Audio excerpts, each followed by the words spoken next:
الحمد لله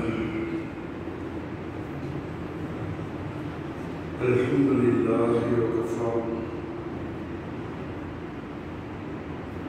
والصلاة والسلام على سيد الأنبياء وعلى آله وأصحابه الأتقياء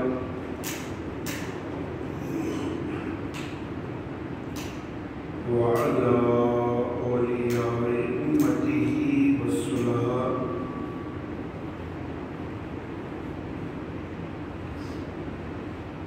ونشهد أن لا إله إلا الله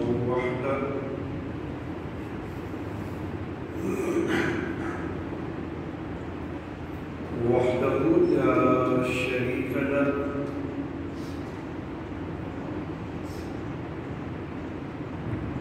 ونشهد أن سيدنا ومولانا محمدا عبده ورسوله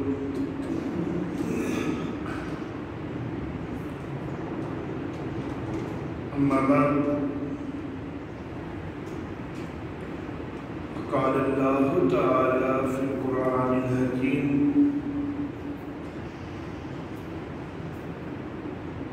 أعوذ بالله من الشيطان الرجيم بسم الله الرحمن الرحيم طه ما أنزلنا عليك القرآن لتشقى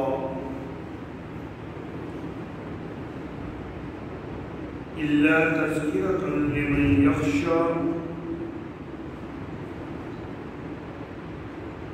تنزيلا ممن خلق الأرض والسماوات العلى الرحمن على العرش استوى له ما في السماوات وما في الأرض وما بينهما وما تحت الثرى وإن تجهر بالقول فإنه يعلم السر وأخفى الله لا إله إلا هو له الأسماء الحسنى صدق الله مولانا العلي العظيم وبلغنا نبيه ورسوله الكريم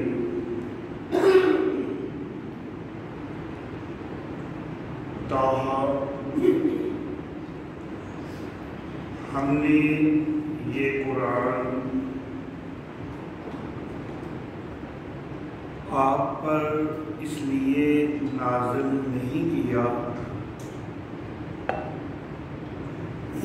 کہ آپ مشقت میں پڑ جائیں، مگر یہ ایک نصیحت ہے اس کے لیے کہ جو ڈرے۔ نازل کرتا ہے اس کی طرف سے کہ جس نے زمین کو پیدا کیا اور بلند آسمانوں کو بھی،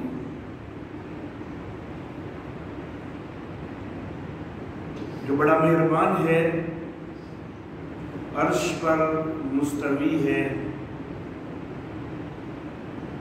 اسی کے لیے ہے جو کچھ آسمانوں میں ہے اور جو کچھ زمین میں ہے اور جو کچھ ان کے درمیان ہے اور جو کچھ نمناک مٹی کے نیچے ہے۔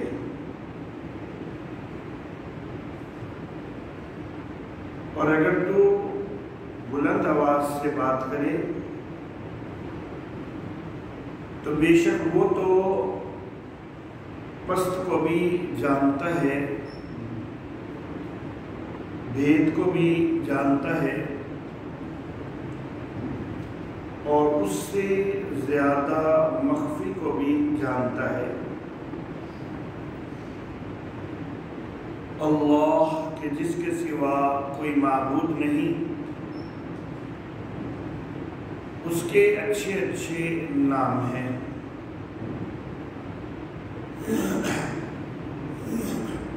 محترم احباب، سورہ طٰہٰ کی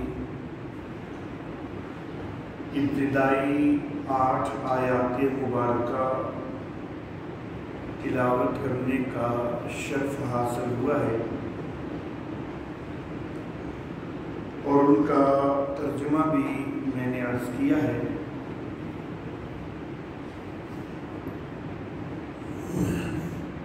مکی دور میں نازل ہونے والی سورہ مبارکہ ہے۔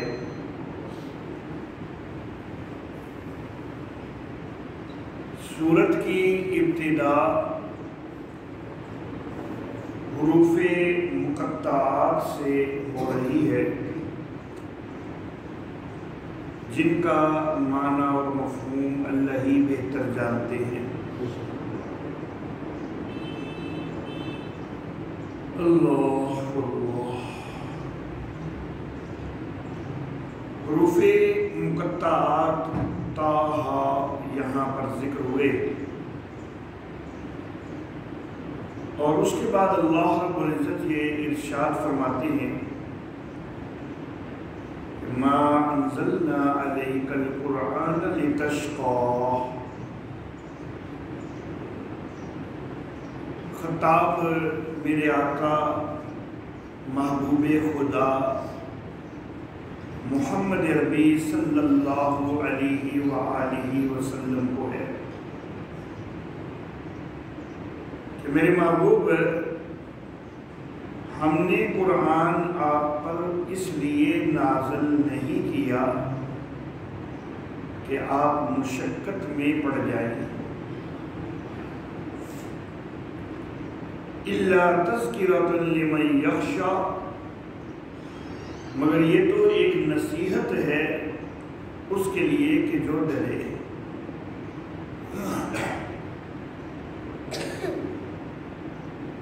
اللہ اللہ، مکی دور ہے جس میں یہ سورہ مبارکہ نازل ہوئی ہے، اور مکی دور کا وہ حصہ ہے کہ جس میں میرے آقا محمد عربی صلی اللہ علیہ وآلہ وسلم کی بڑی شدید مخالفت ہو رہی ہے۔ اس دور میں یہ آیت مبارکہ نازل ہوئی ہے، یہ سورہ مبارکہ نازل ہوئی ہے۔ اللہ اللہ، مکہ والے میرے آقا محمد عربی صلی اللہ علیہ وآلہ وسلم کو اور آپ کے عظیم صحابہ کرام کو طرح طرح کی اذیتیں دے رہے ہیں، تکلیفیں دے رہے ہیں۔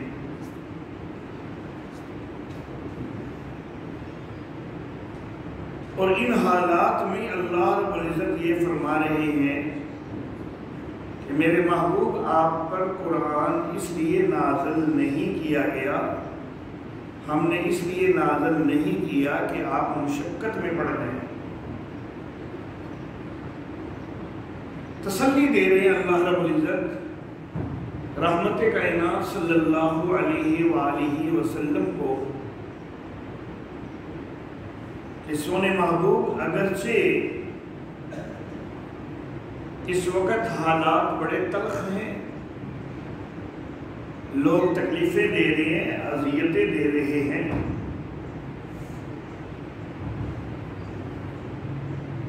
لیکن قرآن حکیم اس لیے نازل نہیں ہوا کہ آپ مشقت میں پڑ جائیں۔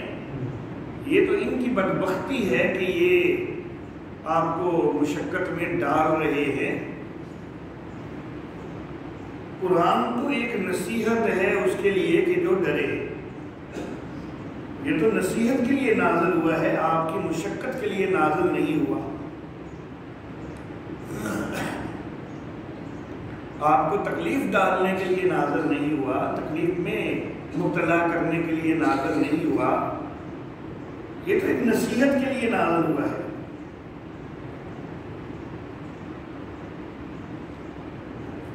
اللہ اللہ۔ لیکن میرے محبوب،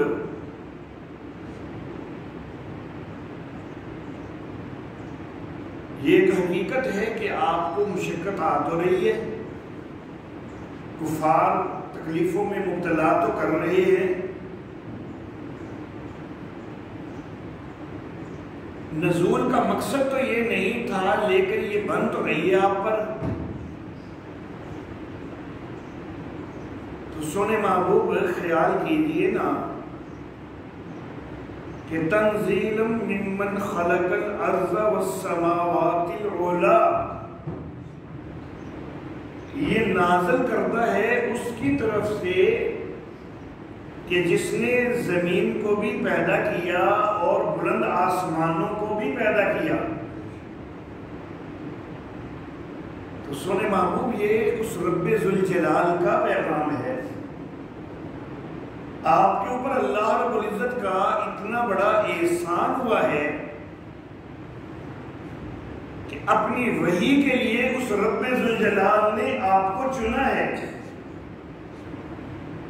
آپ کو یہ کتاب قرآن حکیم دی جا رہی ہے، اور یہ بڑی عظیم ہستی کا کلام ہے جو آپ کے اوپر نازل ہو رہا ہے۔ آپ کو مرتبہ اور مقام بھی بڑا اونچا دیا جا رہا ہے نا، نبوت سے آپ کو سرفراز کیا گیا ہے، آپ کو رسالت عطا کی گئی ہے، ختم نبوت کا تاج آپ کو پہنایا گیا ہے۔ جب اتنا زیادہ آپ کو مرتبہ اور مقام دیا جا رہا ہے اس کتاب کے ذریعے، تو پھر میرے محبوب مشقت بھی آ جائے تو برداشت تو کرنی چاہیے۔ یہ سوچ کے آپ کو مطمئن ہونا چاہیے کہ ٹھیک ہے مشقت تو آئی ہے، لیکن یہ میرے رب کی طرف سے میرے اوپر وحی نازل ہو رہی ہے، میرے رب کا بڑا احسان ہے۔ آپ مشقت کی طرف توجہ نہ کیجیے، رب کے احسان کی طرف توجہ کیجیے۔ مشقت بھی اگرچہ بڑی شدید ہے، تکلیفیں اور اذیتیں اگرچہ بہت دی جا رہی ہیں، لیکن رب کا احسان اس سے بھی بہت بڑا ہے۔ آپ کو خاتم النبیین بنایا گیا ہے، سید المرسلین بنایا گیا ہے، امام الانبیاء بنایا گیا ہے۔ تو جب اتنی بڑی ہستی کا پیغام آپ پہنچا رہے ہیں، یہ آپ کو ذمہ داری دی گئی ہے، تو پھر سونے محبوب مشقتیں تو آ ہی جایا کرتی ہیں اتنی بڑی ذمہ داریوں میں۔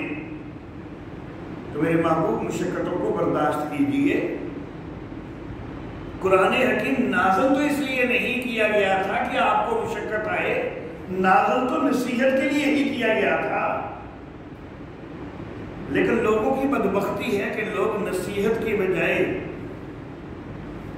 آپ کے مخالف جو ہے وہ ہو رہے ہیں، مخالفت کے درپے ہو رہے ہیں۔ چاہیے تو ان کو یہ تھا کہ نصیحت حاصل کریں اور آپ کے پیچھے چلیں،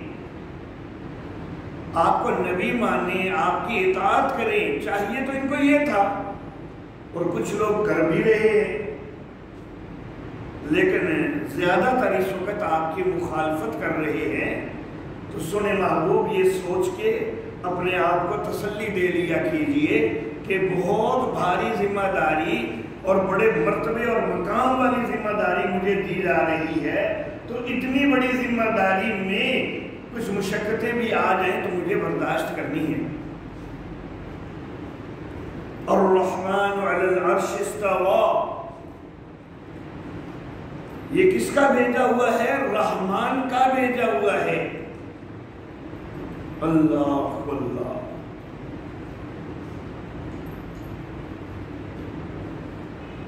وہ رحمتوں والا ہے، تو اپنے محبوب پر بھی اس کی رحمتیں ہی ہوں گی۔ آپ تو اللہ کے محبوب ہیں، تو آپ کے اوپر اس کی رحمتیں ہی ہوں گی۔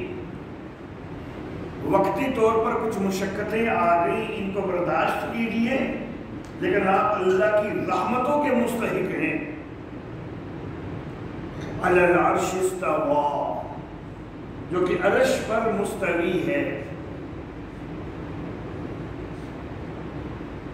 اللہ اللہ۔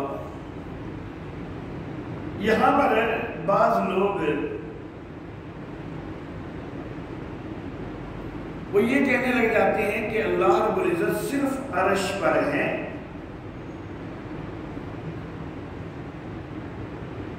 کیونکہ اللہ کہہ رہے ہیں کہ علی العرش استویٰ۔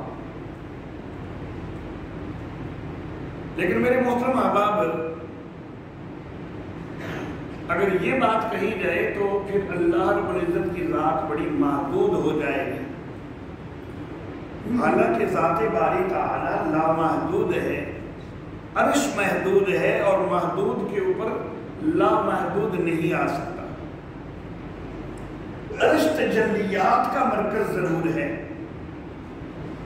وہ تجلیات کا مرکز ہے، اور یہ ایک استعارہ ہے۔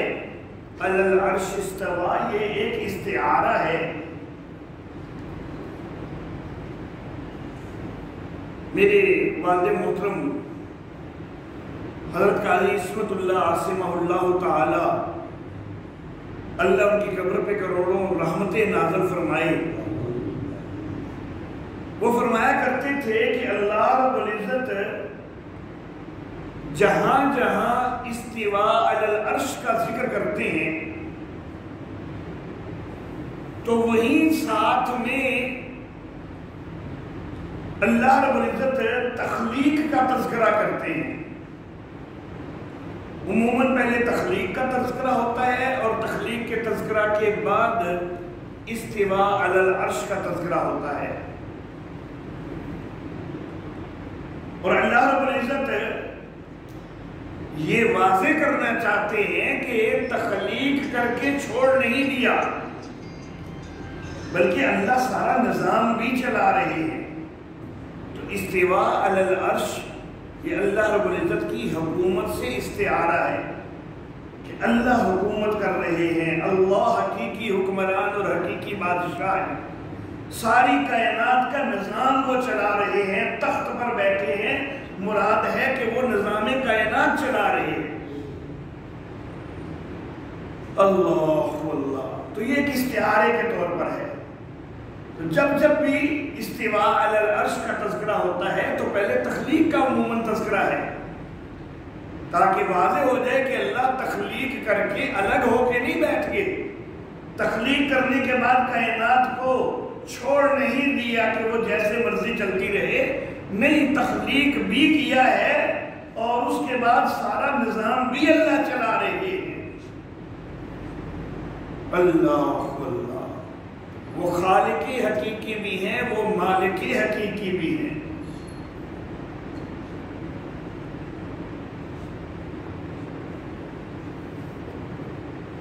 اور کیسی حکومت ہے میرے اللہ کی؟ اللہ فرماتے ہیں لہو ما فی السماوات وما فی الارض وما بینہما وما تحت الثری۔ اللہ کی بادشاہت ایسی ہے کہ جو کچھ آسمانوں میں ہے وہ اسی کی ملکیت، وہ اسی کا ہے، سب کچھ جو کچھ آسمانوں میں ہے اسی کا ہے، اسی کی ملکیت ہے۔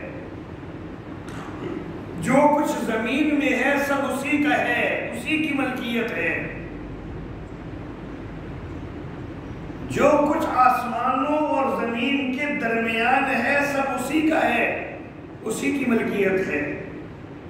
اور حتیٰ کہ زمین کی تہوں کے نیچے جو کچھ بھی ہے وہ بھی اسی کی ملکیت ہے، وہ بھی اسی کا ہے۔ آسمانوں والی ہر چیز پر بھی اس کا اختیار چلتا ہے، زمین والی ہر چیز پر بھی اس کا اختیار چلتا ہے۔ جو آسمانوں اور زمین کے درمیان ہیں ان پر بھی اس کا اختیار چلتا ہے، اور جو زمین کی تہوں کے نیچے کوئی چیزیں ہیں ان پر بھی اسی کا اختیار چلتا ہے۔ اللہ اللہ، اس میں انبیاء کرام علیہم السلام بھی آ گئے، اولیاء، اتقیاء، صلحاء بھی آ گئے، اس میں بڑے بڑے اجرام فلکی بھی آ جاتے ہیں، سورج، چاند، ستارے سب اسی کی حکمرانی کے تحت ہیں، سب کے اوپر اسی کا اختیار ہے۔ اس میں ہر قسم کے موسم بھی آ گئے، اس میں ہر قسم کے جذبات بھی آ گئے، ہر قسم کے کردار بھی آ گئے، سب کچھ اسی کی ملکیت ہے، اسی کے اختیار میں ہے۔ اللہ اللہ، یہ اللہ کے اختیار کی وسعت کا تذکرہ ہوا کہ دیکھو اس کا اختیار کتنا ہے کہ لہو ما فی السماوات وما فی الارض وما بینہما وما تحت الثری، یہ اللہ کے اختیار کا تذکرہ ہوا، اور ساتھ اللہ رب العزت اپنے علم کا تذکرہ فرماتے ہیں کہ وَإِن تَجْهَرْ بِالْقَوْلِ فَإِنَّهُ يَعْلَمُ السِّرَّ وَأَخْفَى، اور اگر تو بلند آواز سے بات کرے تو خیال کر وہ صرف بلند ہی کو نہیں سنتا، وہ تو چھپے ہوئے کو، بھید کو بھی جانتا ہے، اور جو بھید سے بھی کوئی چیز پوشیدہ ہے وہ تو اس کو بھی جانتا ہے۔ اللہ اللہ، یہ اس کا علم ہے۔ اگر ایک آدمی اپنے دل میں کچھ چھپائے بیٹھا ہے نا، وہ اس کو بھی جانتا ہے، یہ اس کے دل کا بھید ہے، اس کا راز ہے، وہ اس کو بھی جانتا ہے، اور جو چیز اس سے بھی زیادہ چھپی ہوئی ہے وہ تو اس کو بھی جانتا ہے۔ بعض مفسرین نے کہا کہ بہت زیادہ بھید والی بات بھی ہوتی ہے نا، تو کسی نہ کسی بڑے قریبی عزیز کو، قریبی دوست کو پھر بھی بتا دی جاتی ہے، لیکن اخفا وہ ہے کہ جو کسی قریبی کو بھی نہیں بتائی گئی، بھید وہ ہے، سر وہ ہے کہ جو بڑے ہی قریبیوں کو بتا دی گئی، اور اخفا وہ ہے کہ جو کسی قریبی تک کو بھی نہیں بتائی گئی۔ میرا اللہ اس کو بھی جانتا ہے جو قریبیوں کو بتا دی گئی، اور اس کو بھی جانتا ہے کہ جو صرف اس نے اپنے تک رکھی ہے۔ یہ بات مفسرین کی تربیت جو ہے تعبیر ہے، لیکن اس سے بھی زیادہ بہترین تعبیر جو ہے وہ دیگر مفسرین نے کی۔ انہوں نے یہ کہا بھید وہ ہے کہ جو صرف خود جانتا ہے، کسی کو اس سے واقف نہیں کیا، وہ بھید ہے، اور اخفا وہ ہے کہ جو خود ابھی اس کے اپنے دل میں بھی نہیں آیا، کبھی مستقبل میں آنا ہے، ابھی اس کو خود کو بھی اس کا پتہ کوئی نہیں، مستقبل میں اس کے دل میں کوئی جذبہ پیدا ہونا ہے، کوئی خواہش پیدا ہونی ہے، میرا اللہ اس کو بھی جانتا ہے۔ اللہ اللہ، جو کچھ میرے دل میں پیدا ہو چکا ہے وہ بھید ہے جس کو میں نے کسی کو نہیں بتایا، میرا اللہ اس کو بھی جانتا ہے، اور میری ذات کے حوالہ سے میرا اللہ مجھ سے بھی بڑھ کے جاننے والا ہے کہ مجھے آج تک میرے جتنے جذبات ہیں، خواہشات ہیں، ان کا تو پتہ چل سکتا ہے، مستقبل میں میرے کیا جذبات ہوں گے، کیا خواہشات ہوں گے، ان کا ابھی مجھے بھی پتہ نہیں، لیکن میرے اللہ کو پتہ ہے۔ اللہ اللہ، تو یعلم السر، وہ بھید کو بھی جانتا ہے، وہ اخفا، اور اس سے بھی زیادہ پوشیدہ چیز کو جانتا ہے، ایسے علم والا ہے۔ اللہ اللہ، اب یہاں پر ایک آیت مبارکہ میں اللہ رب العزت نے اپنی اختیار کا تذکرہ کیا کہ لہو ما فی السماوات وما فی الارض وما بینہما وما تحت الثری، اس میں اختیار کا تذکرہ کیا، اور دوسری آیت مبارکہ میں اللہ رب العزت نے اپنے علم کا تذکرہ کیا کہ وَإِن تَجْهَرْ بِالْقَوْلِ فَإِنَّهُ يَعْلَمُ السِّرَّ وَأَخْفَى۔ ان دونوں چیزوں کا، علم اور اختیار کا تذکرہ کر کے آگے اللہ رب العزت یہ فرماتے ہیں کہ اللہ لا الہ الا ہو۔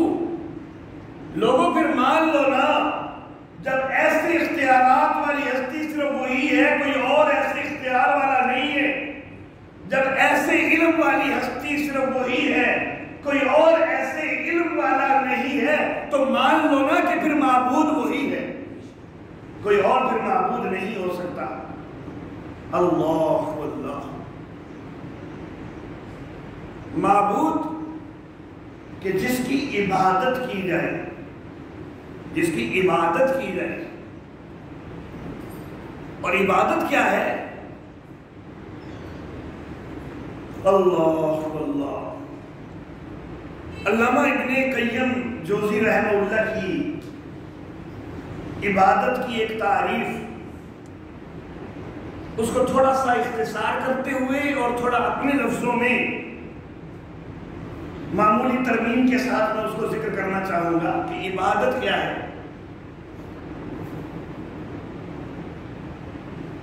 دو عقیدے کسی ہستی کے متعلق بنا لیے جائیں، ایک یہ کہ وہ سب کچھ جانتا ہے، اور دوسرا یہ کہ وہ سب کچھ کر سکتا ہے۔ یہ دو عقیدے کسی ہستی کے لیے بنا کر اب اس ہستی کو راضی کرنے کے لیے کہ یہ میری بگڑی بنا دے گا، میرے کام سنوار دے گا، اس ہستی کو راضی کرنے کے لیے کچھ بھی کریں وہ عبادت ہے۔ یہ دو عقیدے بنا لیے کسی ہستی کے متعلق کہ اس کو پتہ چل رہا ہے، میرے ہاتھ سے باخبر ہے، اس کو سارا کچھ علم ہو رہا ہے، اور وہ میرے سارے کام بھی کر سکتا ہے، میری بگڑی بنا سکتا ہے، میرے سارے معاملات سنوار سکتا ہے۔ یہ دو عقیدے رکھ کے کسی ہستی کو راضی کرنے کے لیے خواہ وہ کوئی دعا کی جائے، ندا کی جائے، پکار کی جائے، کچھ بھی کیا جائے، اس کے آگے جھکا جائے، سجدہ کیا جائے، کچھ بھی کیا جائے، وہ اس کی عبادت ہو جائے گی۔ تو گویا کہ عبادت کی بنیاد یہ دو چیزیں ہیں۔ یہاں پر بھی اللہ نے ان دو چیزوں کو اکٹھا تذکرہ کر کے آگے کہا کہ اللہ لا الہ الا ہو۔ اختیار کا بھی اللہ نے ذکر کیا اور علم کا بھی ذکر کیا، دونوں کا ذکر کر کے اللہ نے نتیجہ یہی نکالا کہ جب اختیارات کا مالک اللہ ہی، جب علم کا مالک اللہ ہی، تو پھر معبود بھی اللہ ہی۔ تو اگر یہ علم اور اختیار بندے نے اللہ ہی کے لیے مان لیا ہے کہ کلی اختیارات والا بھی اللہ ہی ہے، کلی علم والا بھی اللہ ہی ہے، تو پھر وہ بندگی بھی اللہ ہی کی کرے گا، وہ کسی اور کی بندگی نہیں کرے گا، کسی اور کی عبادت کی طرف مائل نہیں ہوگا، وہ کسی اور کو راضی کرنے کی کوششیں نہیں کرے گا۔ اگر بے خیالی میں اس نے دل میں یہ یقین تو بٹھایا ہوا ہے کہ سارے علم کا مالک اللہ ہی ہے، کوئی اور نہیں کہ جو سارے علم کا مالک ہو، دل میں یہ بٹھایا ہوا ہے کہ سارے اختیارات کا مالک اللہ ہی ہے، کوئی اور نہیں کہ جو سارے اختیارات کا مالک ہو، یہ دونوں چیزیں تو دل میں بٹھائی ہوئی ہیں، لیکن بے خیالی میں کسی قبر کے آگے جھکنا شروع کر دیا، لوگوں کی دیکھا دیکھی، تو کبھی تو دل میں خیال آئے گا کہ جس کے آگے میں جھک رہا ہوں اسے پتہ بھی چل رہا ہے کہ نہیں چل رہا، تو میں اس کے آگے کیوں جھک رہا ہوں؟ جب سب کچھ جاننے والا میرا اللہ ہے تو مجھے اللہ کے آگے جھکنا چاہیے۔ جس کی میں عبادت کر رہا ہوں وہ تو میری پتہ نہیں کوئی سنوار بھی سکتا ہے کہ نہیں، کوئی بگڑی بنا بھی سکتا ہے کہ نہیں، تو میں اس کی کیوں نہ پکار کروں کہ جو میرے سارے کام کر سکتا ہے۔ تو بے خیالی میں کبھی ادھر ادھر چلا بھی جائے گا نا، تو کبھی نہ کبھی تو صحیح راستے میں آ جائے گا۔ لیکن جس نے یہ دو عقیدے ہی کسی اور کے لیے بنا لیے کہ جی فلاں بابا جی، فلاں پیر صاحب وہ بھی سب کچھ کر سکتے ہیں، وہ بھی سب کچھ جانتے ہیں، پھر وہ اس بابا جی کے آگے جھکے گا تو اس کو کون روک سکے گا؟ اس کا عقیدہ جب یہ بنا ہوا ہے کہ وہ سب کچھ کر سکتے ہیں، سب کچھ جانتے ہیں، میں انہیں آگے گزارش کرنی ہے کہ انہیں پوریاں کر دینیاں نے، وہ بڑی کرنی والے نے تے بڑی بھرنی والے نے۔ جب یہ عقیدہ بنا ہوا ہے تو پھر اس کو شرک سے روک نہیں سکیں گے آپ۔ تو اگر شرک سے روکنا ہے تو یہ دو بنیادیں لوگوں کے دلوں میں پکی کروا دیں کہ سارے علم والا بھی میرا اللہ ہے، سارے اختیار والا بھی میرا اللہ ہے۔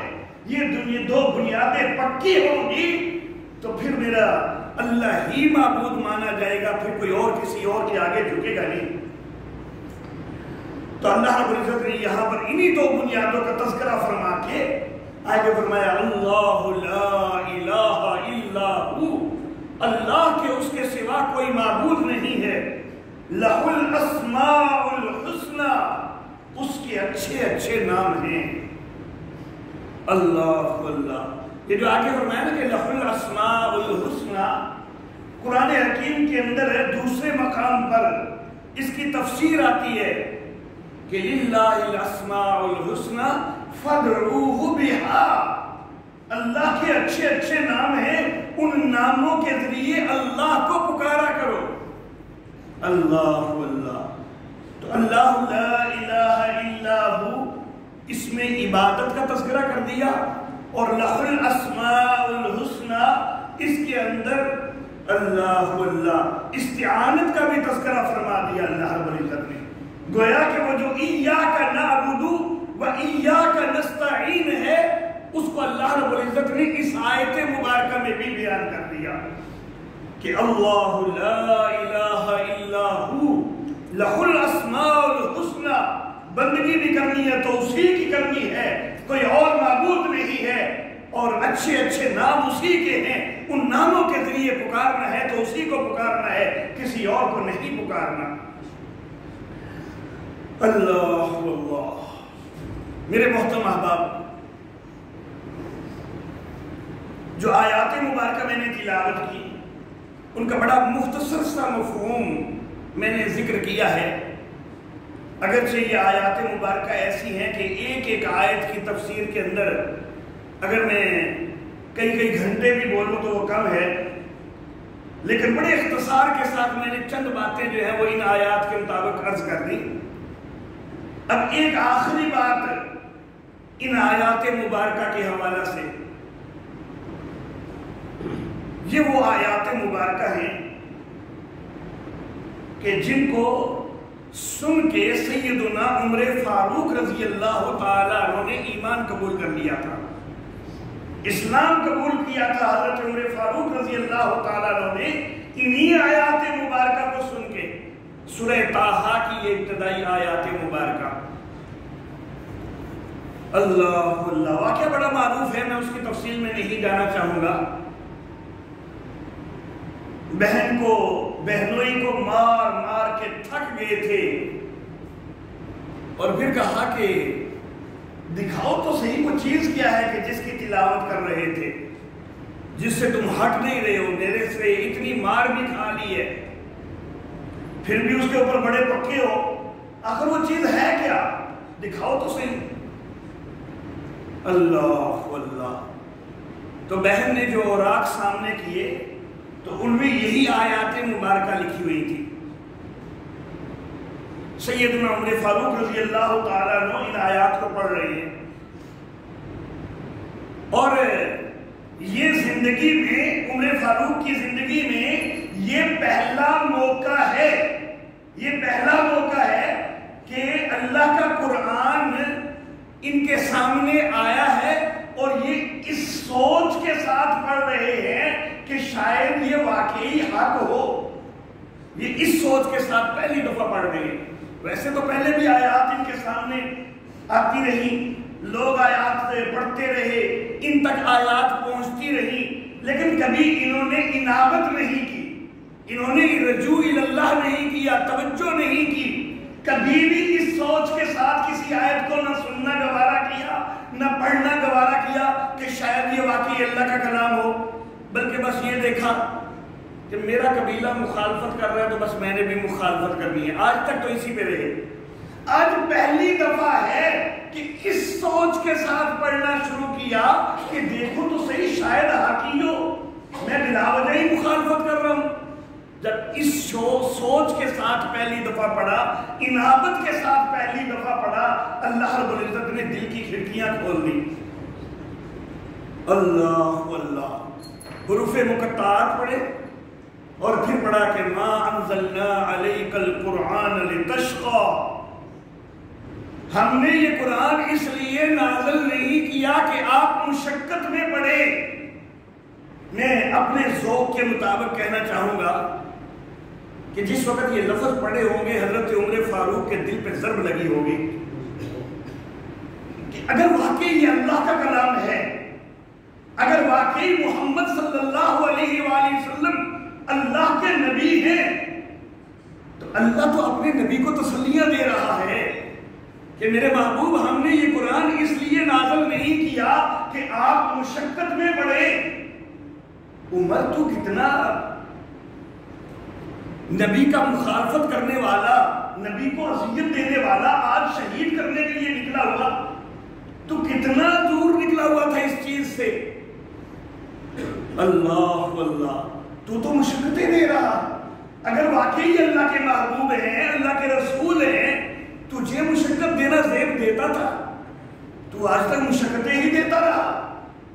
پہلی ضرب لگی ہوگی یہ آیت مبارکہ پڑھ کے. آگے اللہ نے فرمایا اِلَّا تَذْكِرَةً لِمَنْ يَخْشَىٰ، مگر یہ تو ایک نصیحت ہے اس کے لیے کہ جو ڈرے. اللہ اللہ، دوسری ضرب لگی حضرت عمر فاروق کے دل پہ کہ عمر یہ اگر اللہ کا کلام ہے اور اللہ کہہ رہے ہیں کہ میری طرف سے یہ نصیحت ہے، تو نصیحت تو کسی اپنے بڑے بزرگ کی بھی ہو تو اس کے اوپر بھی کان دھرنے چاہیے. یہ تو اللہ کی نصیحت ہے اور آج تک ہم نے اس کو کبھی سوچا ہی نہیں، ہم نے کبھی اس پہ کان ہی نہیں دھرے. کتنے دور نکل گئے ہم، صرف اور صرف تعصب، صرف اور صرف مخالفت ہی میں لگے رہے ہم. اللہ اللہ، تنزیلا ممن خلق الارض والسماوات العلی، یہ تو نازل کرتا ہے اس کا کہ جس نے آسمانوں کو بھی، زمین کو بھی پیدا کیا اور بلند آسمانوں کو بھی پیدا کیا. عمر فاروق نے، میں اپنے ذوق کے مطابق کہتا ہوں، نظر دوڑائی ہوگی اپنے معبودوں کی طرف. کیا ہبل ایسا ہے کہ زمین کو پیدا کر دے، آسمانوں کو پیدا کر دے؟ دل نے نفی میں جواب دیا ہوگا کہ نہیں، ہبل نہیں کر سکتا. کیا لات پیدا کر سکتا ہے؟ نہیں کر سکتا. کیا منات پیدا کر سکتا ہے؟ نہیں کر سکتا. دل میں جب اپنے معبودوں کی طرف سے نفی آ گئی، دل نے اقرار کیا کہ سب کچھ پیدا کرنے والا ہے، زمین کو پیدا کرنے والا ہے، بلند آسمانوں کو پیدا کرنے والا ہے، تو وہ صرف اللہ ہی ہو سکتا ہے. ہمارے معبود لات، منات، عزا، ہبل وغیرہ یہ نہیں پیدا کر سکتے ہیں. اللہ اللہ، آگے بڑھا الرحمن. اللہ اللہ، عمر فاروق رضی اللہ تعالی عنہ مکہ کے وڈیروں میں شمار ہوتا تھا، اور مکہ کے وڈیرے جو ہیں نا، وہ اللہ رب العزت کی صفت الرحمن کو چھپاتے تھے لوگوں سے. صفت الرحمن کو لوگوں سے چھپاتے تھے. جس وقت حدیبیہ کا معاہدہ ہوا ہے نا، تو سیدنا علی المرتضیٰ رضی اللہ تعالیٰ عنہ، ان کی ذمہ داری لگی کہ آپ نے تحریر لکھنی ہے. انہوں نے تحریر شروع کی نا، تو بسم اللہ الرحمن الرحیم لکھا. تو مخالف نے کہا کہ آپ بسم اللہ الرحمن الرحیم لکھ رہے ہیں، کون الرحمن؟ ہم نہیں جانتے الرحمن کو، یہ نہیں لکھا جائے گا. بسم اللہ الرحمن الرحیم لکھنے کی اجازت نہیں ہے. نیچے میں نے بھی تو دستخط کرنے ہیں، تو میں تو رحمان مانتا ہی نہیں. اصل میں لوگوں سے چھپاتے تھے، لوگوں سے اس لیے چھپاتے تھے رحمان والی صفت کو کہ اگر لوگوں کو پتا چل جائے گا تو لوگ تو براہ راست اللہ کو پکاریں گے کہ اللہ رحمتیں کرنے والا ہے. لیکن ان وڈیروں نے لوگوں کو یہ پٹی پڑھائی ہوئی تھی کہ بڑا قہار ہے، بڑا جبار ہے، تو ہڈی چھوٹیاں بھی نہیں سنتا. اسی بڑے چودھری لوگ وہ تعلق بنتا ہے تو صرف ساڈا بنتا ہے. تہاڈی ساڈے اگے تے ساڈی اودے اگے جے انہوں منانا جے تے سانو نذرانے دیو, سانو خوش کرو تے اسی تہاڈے واسطے انہوں مناواں گے. یہ لوگوں کو یہ پٹیاں پڑھا کے نذرانے وصول کر رہے تھے نا, تو الرحمن والی صفت لوگوں سے چھپائی ہوئی تھی. اللہ اللہ. اب یہاں پر اللہ رب العزت نے اپنی صفت ذکر فرمائی اور رحمان. عمر فاروق کے دل پہ ضرب پڑی ہوگی کہ آج تک میں نے رحمان کو لوگوں سے چھپایا, لیکن کیا وہ واقعی رحمان ہے نہیں؟ اس کی رحمتیں اتنی بے کنار ہیں کہ ان تعدوا نعمت اللہ لا تحصوها. اگر تم اللہ کی نعمتوں کو شمار کرنا شروع کرو کبھی شمار نہیں کر سکتے. تو کیا وہ رحمان نہیں ہے؟ کیا میرے اوپر اللہ کی رحمتیں نہیں ہیں؟ کیا جن لوگوں سے ہم چھپاتے ہیں کیا ان کے اوپر اللہ کی رحمتیں نہیں ہیں؟ دل نے گواہی ہوگی ہے تو بہت بڑا رحمان. لیکن عمر افسوس کہ تم نے لوگوں سے آج تک چھپائے رکھا کہ وہ رحمان ہے. علی العرش استوى, وہ عرش کے اوپر مستوی ہے, نظام حکومت چلا رہا ہے. یہاں پر عمر فاروق نے پھر سوچا ہوگا کیا ہبل نظام حکومت چلانے کے لائق ہے؟ کیا لات منات عزا اصاف نائلہ یہ نظام حکومت نظام کائنات چلانے کے لائق ہے؟ دل نے گواہی دی ہوگی کہ قطعاً نہیں لائق. صرف میرا اللہ ہے کہ جو ساری کائنات کا نظام چلا سکتا ہے.